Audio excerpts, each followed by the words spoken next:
How do parasympathetic neural signal affect the working of the heart. अब parasympathetic nervous system की बात कर रहा है, यानी नॉर्मल कंडीशन की बात कर रहा है। उस समय पे वर्किंग ऑफ हार्ट क्या होगा, reduce both heart rate and cardiac output. अब देखिए पैरासिम्पैथेटिक वर्ड का इस्तेमाल किया है, दैट मीन्स कभी ना कभी वो कंडीशन सिंपैथेटिक पे शिफ्ट हुई थी।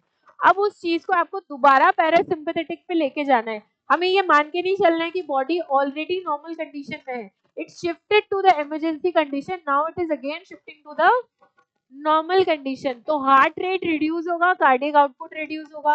heart rate is increased without affecting the cardiac output, ऐसा possible ही नहीं है।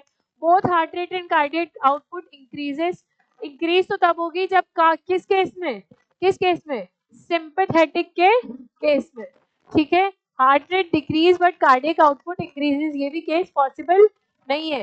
यानी पहला पढ़िए, reduce both heart rate and cardiac output. और वैसे भी स्ट्रोक वॉल्यूम जितना बढ़ेगी उतना कार्डियक आउटपुट बढ़ेगा।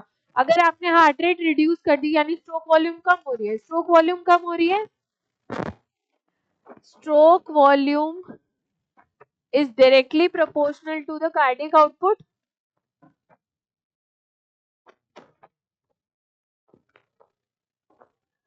है ना। तो अब अगर स्ट्रोक वॉल्यूम किससे रिलेटेड है, related to what, heart rate,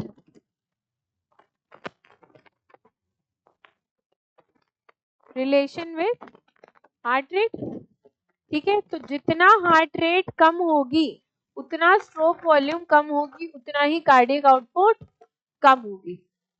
तो क्वेश्चन नंबर 6 का आंसर गया ऑप्शन नंबर ए।